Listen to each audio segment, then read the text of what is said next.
Radhe Radhe students, मैं हूं त्रिपुरारी प्रजापति और आज मैं लेकर आया हूं magnetic effect of electric current का लेक्चर नंबर 3। तो बच्चों, हम लोगों ने डिस्कस कर रहा था कि अगर इलेक्ट्रिक करंट फ्लो होता है तो उससे मैग्नेटिक इफेक्ट कैसे बनता है।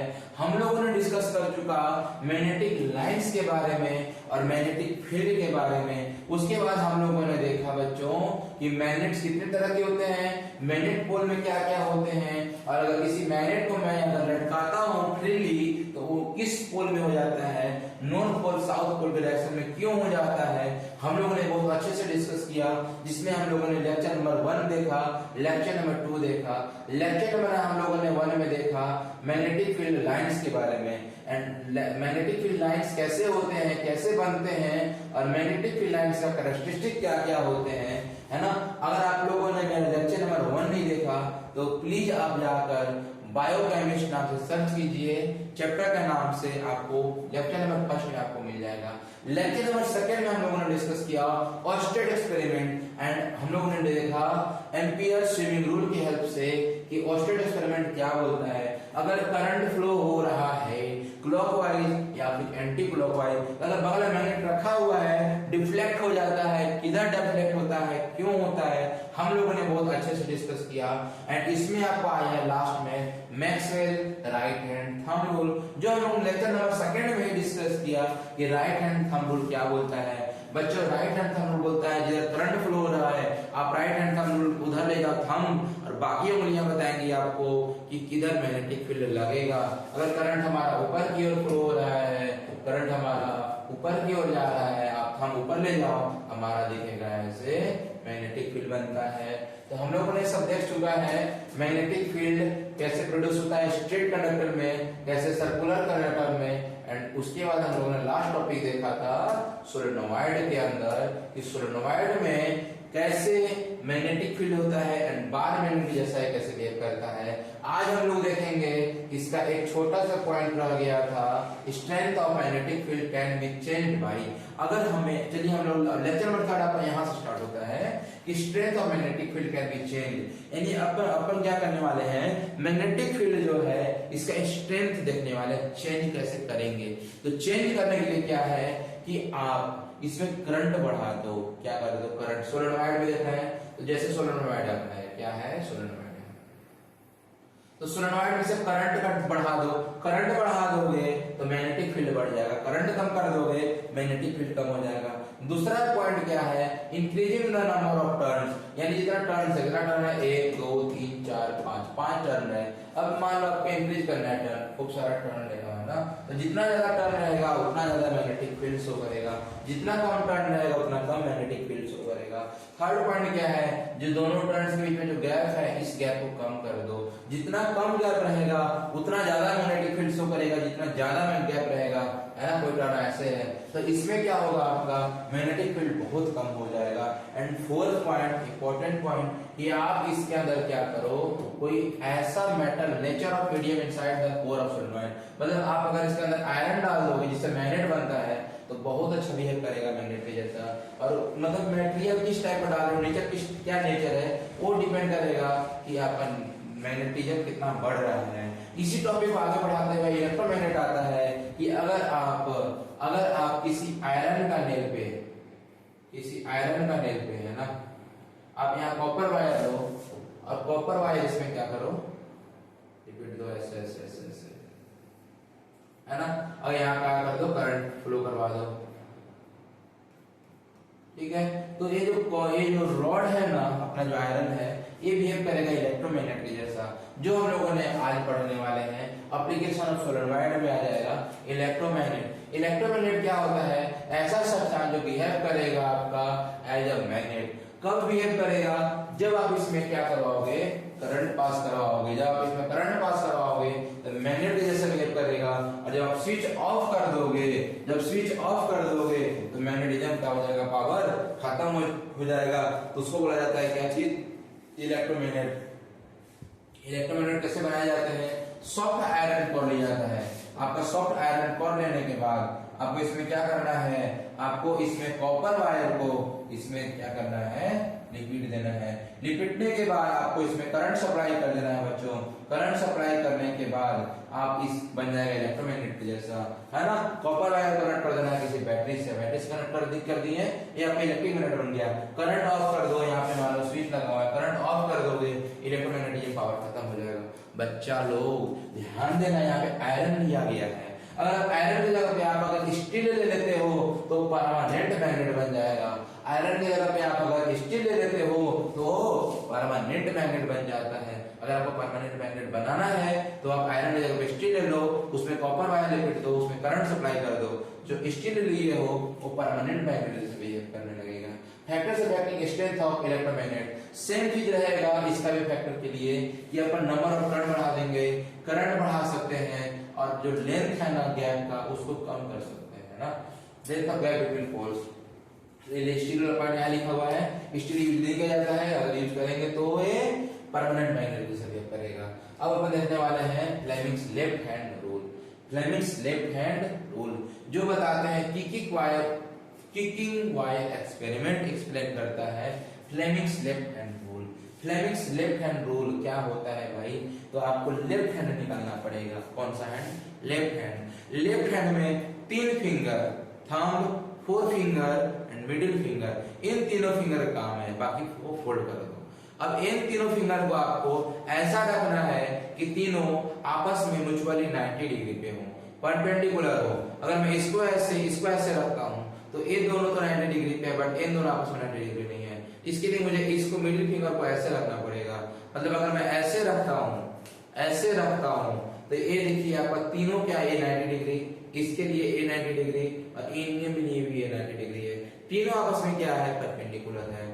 तो यहाँ बच्चों क्या होता है कि एक आपको फोर्स बताएगा, एक करंट बताएगा और एक मैग्नेटिक फील्ड बताता है, उसका डायरेक्शन बताता है। हमें लेफ्ट हैंड रूल से क्या पता चलता है, फोर्स डायरेक्शन, करंट का डायरेक्शन, मैग्नेटिक फील्ड का डायरेक्शन। अब हमें कैसे पता कि कौन फोर्स है कौन मैग्नेटिक फील्ड है, उसके लिए एक्सपेरिमेंट किया गया था। तो एक्सपेरिमेंट में क्या होता है मैं आपको ट्रिक से बताता हूँ, है ना। देखो ये क्या है अपना थंब, है ना, थंब। उसके बाद ये क्या है अपना 4 फिंगर है, ये मान लो मिडिल फिंगर, ठीक है। ये है थंब, ये क्या है थंब, ये है अपना 4 फिंगर और ये अपना मिडिल फिंगर। तो ध्यान देना, थंब को मान लो फादर, 4 फिंगर को मान लो मदर एंड मिडिल फिंगर को मान लो चाइल्ड।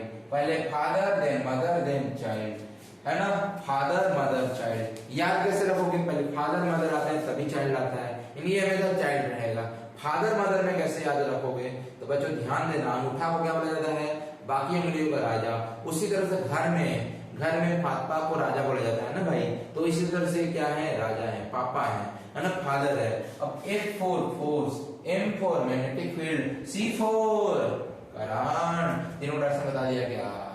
मतलब अगर करंट इधर जा रहा है, आप उधर मिडिल फिंगर ले जाओ तो आपका बाकी 2 डायरेक्शन पता चल जाएगा, किधर फोर्स लगेगा, फोर्स यानी उधर मोशन, किधर मोशन होगा और किधर मैग्नेटिक फील्ड लगेगा, आपको एक पता चल जाएगा लेफ्ट हैंड थंब रूल से।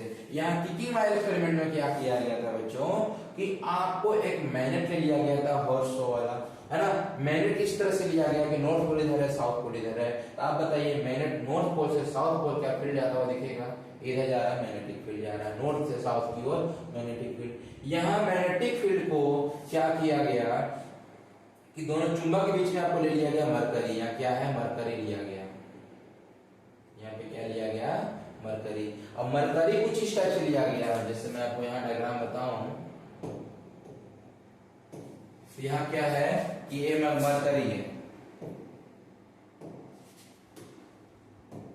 ना, ये मान लो मरकरी है। तो मरकरी के एक एंड से ऐसे वायर को पास कर दिया गया और उस वायर को ले जाया गया ऊपर, और यहाँ से हैंग किया गया एक वायर को, और हैंग इस तरह से किया गया। अगर मरकरी है तो यहाँ पे आके दूसरा वायर ऊपर से आया है, बस टच है, उसमें टच रहेगा, और दूसरा वायर यहाँ से ऐसे कनेक्टेड है। मतलब वायर को जोड़ना नहीं है, वायर को एज अ मरकरी के हेल्प से कंडक्टर बना देना है। मरकरी का दूसरा वायर वहां से शुरुआत हुआ था और दूसरा वायर यहाँ पे आके बस टच है। जब टच है तो ये क्या होगा, ऐसे मूवेबल होना चाहिए, है ना, ऐसे मूवेबल, फ्री टू मूव होना चाहिए, बस टच होना चाहिए ऐसे। तो देखो जब यहाँ टच है, यहाँ पे क्या है, ऐसे अपना मैग्नेट है, क्या है, ऐसे मैग्नेट है। अब मैग्नेट में इधर नॉर्थ पोल है, उधर क्या है साउथ पोल, यानी इधर नॉर्थ पोल से साउथ पोल की ओर क्या लग रहा है अपना मैग्नेटिक फील्ड, क्या लग रहा है मैग्नेटिक फील्ड। हमारा करंट किधर है नीचे की ओर, करंट किधर है तो करंट ऐसे आ रहा है ना, यहाँ पे बैटरी लगा दिया गया है, बैटरी को अच्छी तरह से लगाएंगे, पॉजिटिव टर्मिनल इधर है, नेगेटिव टर्मिनल इधर है, तो पॉजिटिव टर्मिनल से होते हुए करंट ऐसे ऊपर जा रहा है, करंट ऐसे आ रहा है, करंट यहाँ पे नीचे की ओर आ रहा है, तो करंट बच्चा नीचे की ओर आ रहा है, ये हो गया करंट का डायरेक्शन, ये हो गया मैग्नेटिक फील्ड का डायरेक्शन। करंट अभी मैं जस्ट बताया था मिडिल फिंगर करंट था, करंट नीचे है, करंट क्या है नीचे है, मैग्नेटिक फील्ड अपना उधर बताएगा जो उधर है, करंट नीचे है, तो एक किधर जा रहा है, एक फोर्स किधर लग रहा है हमारे यहाँ की ओर, मतलब ये जो वायर लटका हुआ है ऐसे, ये हमारे की ओर आएगा, ये ऐसे बाहर आएगा, ऐसे बाहर आएगा, ऐसे बाहर आएगा, ये किकिंग होते जाता है, तो जब वहां टच हुआ करंट फ्लो हुआ है बाहर निकला, फिर वापस गया, जब फिर से टच हुआ करंट हुआ फिर से बाहर निकला, फिर वापस गया, तो ऐसे ऐसे पेंडुलम के जैसा ऐसे ऐसे ऐसे ऐसे ऐसे ऐसे होते जा रहा है, मतलब मोशन बाहर क्यों लग रहा, यही प्रूव किया। यहाँ देखो ध्यान से, यहाँ देखो वही चीज बताया गया है, फील्ड उधर जा रहा है, करंट नीचे की ओर लग रहा है, जिसका मोशन इधर बाहर की ओर होगा, मोशन इधर बाहर की ओर होगा। यहाँ पे रेजिस्टेंस लगाए गए क्या काम करता है, इलेक्ट्रिक करंट को बढ़ाने का काम करता है। अगर मैं करंट बढ़ाता हूँ तो इसका मोशन फास्ट हो जाता है, तेजी तेजी हो जाता है, मैं अगर कम करता हूँ करंट मोशन स्लो हो जाता है, मोशन स्लो हो जाता है, मोशन स्लो हो जाता है। तो यही एक्सपेरिमेंट था आपका, लेफ्ट हैंड रूल को बताता है अच्छे से, है ना। देखो यहाँ पे ध्यान से देखो, ऐसे है ना, ये लटकाया गया था ऐसे स्ट्रिक्टली, दूसरी वायर ऐसे ले गया था, यहाँ पे करंट सप्लाई किया गया इंस्टॉलेशन में, है ना, इस ज्वाइंट सपोर्ट से लटकाया गया कॉपर वायर को, ये कॉपर वायर बाहर अंदर बाहर अंदर बाहर अंदर हो रहा है ना बच्चों। तो यही था आपका एक्सपेरिमेंट, उम्मीद है आप समझ गए होंगे। फ्लेमिंग्स लेफ्ट हैंड रूल आपको मैं बता दिया, इधर है फादर, इधर है मदर, इधर है चाइल्ड, ये है आपका फादर, ये है मदर, ये है चाइल्ड। एक मतलब फादर यानी फोर्स, है ना, फोर्स इधर है, उधर क्या होगा मोशन होगा। ये है मदर यानी कि मैग्नेटिक फील्ड, ए सी सी मतलब करंट। तो आपका यही लेफ्ट हैंड रूल है ना। अब पढ़ेंगे अपन इसमें एसी एंड डीसी करंट के बारे में बच्चों। तो हमारा लेफ्ट हैंड रूल के बारे में नहीं पढ़ना है, इसमें आगे आपको पढ़ना रहता है मोटर के बारे में। आपको सिलेबस में डिलीट कर दिया गया, इसलिए मैं भी वो टॉपिक नहीं पढ़ा रहा हूँ अभी, मैं डायरेक्ट आ रहा हूँ आपके सिलेबस पे, और सिलेबस में पढ़ना है आपको एसी करंट और डीसी करंट के बारे में। शायद ये भी डिलीट हो चुका है, बट आप जान लो क्योंकि ये काम आता है आगे। तो एसी करंट और डीसी करंट क्या होता है बच्चों, आपके घर में जो करंट आता है ना वो एसी करंट होता है, और जो इन्वर्टर से जो बैटरी से निकलता है वो डीसी करंट होता है ना। तो एसी करंट क्या होता है, डीसी करंट क्या होता है, तो एसी का फुल फॉर्म होता है अल्टरनेटिंग करंट। अल्टरनेटिंग करंट को शॉर्ट फॉर्म में एसी दिखाया जाता है, डिनोटेड बाय एसी। होता क्या है भैया, देखो ऐसा current, an electric current whose magnitude change with time, magnitude change with time and direction reverse periodically, direction reverse periodically is called alternating current। मतलब कि अगर हमारा ऐसे लूप है ना, तो क्या है, करंट ऐसे जाएगा, किस डायरेक्शन में से गया, किस डायरेक्शन में मैग्नीट्यूड बढ़ा, किस डायरेक्शन में क्लॉकवाइज। अब मैग्नीट्यूड कम होगा एंटी क्लॉकवाइज डायरेक्शन में, समझ में आया। क्लॉकवाइज डायरेक्शन में बढ़ा, एंटी क्लॉकवाइज डायरेक्शन में कम हुआ, एंटी क्लॉकवाइज डायरेक्शन में बढ़ा, क्लॉकवाइज डायरेक्शन में कम हुआ। ऐसे में क्लॉकवाइज डायरेक्शन में बढ़ा, एंटी क्लॉकवाइज डायरेक्शन में कम हुआ। अब क्या होगा, एंटी क्लॉकवाइज डायरेक्शन में बढ़ा, क्लॉकवाइज डायरेक्शन में कम हुआ।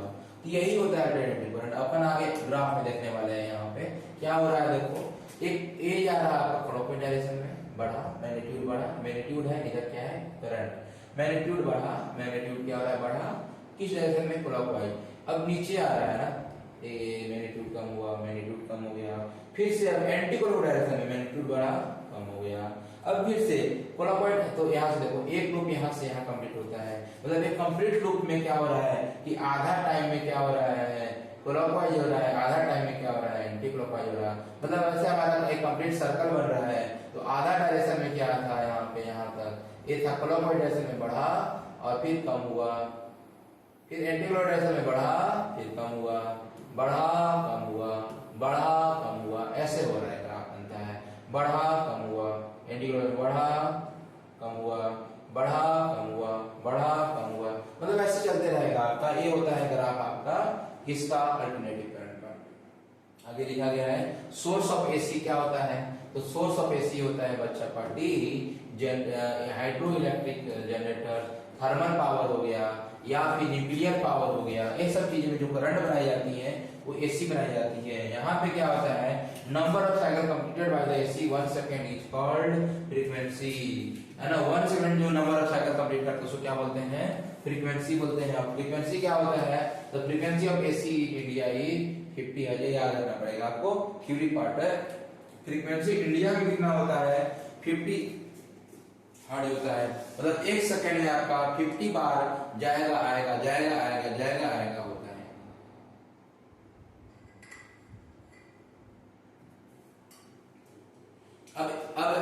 अब देखो 50 हर्ट्ज है, यानी कितना बड़ा चेंज किया होगा, गया आया, 2 बार हो गया, गया आया 2 बार हुआ, मतलब 1 सेकंड में ऐसा 50 बार होगा तो डायरेक्शन कितना, 1 बार हो रहा था, 2 बार डायरेक्शन चेंज हो रहा है, क्लॉकवाइज एंटी क्लॉकवाइज। तो 50 बार होगा तो 100 बार होगा क्या, वही बताया गया है। 1 सेकंड में 100 बार डायरेक्शन चेंज होता है ना। ये मैंने आपको बता दिया। जो अल्टरनेटिव करंट होते हैं वो अट्रैक्टिव होते हैं, यानी चिपका लेते हैं, और लो एनर्जी लॉस होते हैं। मतलब आपका ये क्या है, ये आपको करंट बहुत दूर से लाना है, थर्मल पावर बहुत दूर है वहां से लाना है, तो वहां पे क्या होगा, लो एनर्जी लॉस, यानी एनर्जी बाहर लॉस नहीं होता है। यही बहुत अच्छी फायदा है एसी करंट में, इसमें एनर्जी लॉस नहीं होता है। अगर आपको किसी एक पॉइंट से दूसरे पॉइंट, जिसको बोलते हैं इलेक्ट्रिक पोटेंशियल, मतलब आपको उस फॉर्म में आपको बाहर ले जाना है करंट को, तो आपको एसी करंट के फॉर्म में बाहर ले जाना पड़ता है। दूसरा इसमें शुरू होता है डायरेक्ट करंट। बच्चों डायरेक्ट करंट क्या होता है, डायरेक्ट करंट में मैग्नीट्यूड आपका क्या रहता है, कांस्टेंट रहता है, यानी ऐसा करंट कुछ मैग्नीट्यूड क्या रहेगा, कांस्टेंट रहेगा या वेरिएबल्स रहेगा, बट डायरेक्शन रिमेन्स सेम, है ना। मतलब मैग्नीट्यूड या तो बढ़ सकता है या तो वेरिएबल रह सकता है, बट यहाँ पे डायरेक्शन क्या रहेगा, कांस्टेंट रहेगा, मतलब डायरेक्शन हमेशा सेम रहेगा। ऐसे ग्राफ देखो बन रहा है ना, इसका ग्राफ इस तरह से बनता है। अब सोर्स क्या रहेगा इसका, भाई बैटरी रहेगा, voltage cell, drive cell, battery, DC generator source है, और रिपल्सिव शॉक होता है, चिपका के नहीं लगता है, रिपल्सिव होता है ना। तो ये था आपका डीसी करंट के बारे में। तो इससे अच्छा है कि मैं इसका आपको बता दूं इसका डिफरेंशिएट, है ना। तो difference between AC and DC exam में भी आ सकता है, और एसी और डीसी के बारे में बहुत अच्छे से यहाँ लिखा हुआ है, आप स्क्रीनशॉट ले लीजिए, इसको याद कर लीजिएगा, है ना। वही सारा पॉइंट है जो मैंने अभी डिस्कस किया है जस्ट आपका, कि डीसी में क्या था, फ्रीक्वेंसी 0 होता है, उसमें 50 to 60 हर्ट्ज होता है ना। पीरियोडिकली चलता है, पीरियोडिकली नहीं चलता है ना। वो बैकवर्ड भी होता है, बैकवर्ड नहीं होता है। सब एक पॉइंट है जो आपको मैंने डिस्कस कर चुका हूँ, difference between AC and DC. आगे देखेंगे advantage of AC over DC. Advantage क्या है एसी का, है ना। एडवांटेज का मेन एडवांटेज ये है, इकोनॉमिकली अच्छा होता है। क्यों होता है, क्योंकि इसमें एनर्जी लॉस नहीं होता है, और alternative voltage can be stepped up, है ना, स्टेप अप कर सकते हैं या फिर स्टेप डाउन कर सकते हैं, जैसा आपको रिक्वायरमेंट हो, है ना। ट्रांसफार्मर का यूज करेंगे और एसी करंट को बढ़ा लेंगे, कम कर लेंगे, 11,000 वोल्ट को 240 वोल्ट में कर लेंगे, है ना। और 240 से तो 440 भी कर सकते हैं, बढ़ा भी सकते हैं, घटा भी सकते हैं। ट्रांसफार्मर लगाना पड़ेगा। रेगुलेशन इसका वो करना है, बहुत इजी होता है। Regulation of AC is without much wastage of electrical energy with the help of choke point, है ना। इसके हेल्प की वजह से क्या करते हैं, इसका एसी का रेगुलेशन बहुत इजी से कर दिया जाता है without much wastage of electrical energy. Main point वही था कि आपका इसमें वेस्टेज नहीं होता है। Alternating voltage can be transmitted over long distance, में वही लिखा है कि बहुत लॉन्ग डिस्टेंस करना है, उसके लिए बहुत अच्छा चीज माना जाता है ना, over long distance at small loss power, बहुत कम पावर लॉस होगा अगर आप लॉन्ग डिस्टेंस कवर भी करवाते हो तो, है ना। अगर मुंबई से पुणे ला रहे हो, कहीं से कहीं भी ले जा रहे हो करंट, बहुत दूर से दूर तक ले जाना है करंट, तो वहाँ कहीं थर्मल पावर बहुत दूर है, अब 100 किलोमीटर तक भी दूर ले जाओगे, फिर 400 किलोमीटर दूर ले जाओगे, तो भी वहां पे बहुत कम पावर का वेस्ट होगा। AC can converted into DC, AC को कन्वर्ट किया जा सकता है डीसी में with help of rectifiers. Rectifiers का यूज किया जाता है एसी करंट को डीसी करंट में चेंज किया जाता है। इसके बाद हम लोग अब नेक्स्ट टॉपिक पढ़ने वाले हैं डोमेस्टिक इलेक्ट्रिक सर्किट, और इसके लिए मैं आपको एक नेक्स्ट वीडियो पार्ट बनाने वाला हूं, लेक्चर नंबर फोर्थ, उसमें हम लोग डिस्कस करेंगे डोमेस्टिक इलेक्ट्रिक सर्किट के बारे में। तो मेरे को उम्मीद है कि आप लोगों को समझ में आया होगा AC, DC, Fleming's left hand rule and electromagnet के बारे में।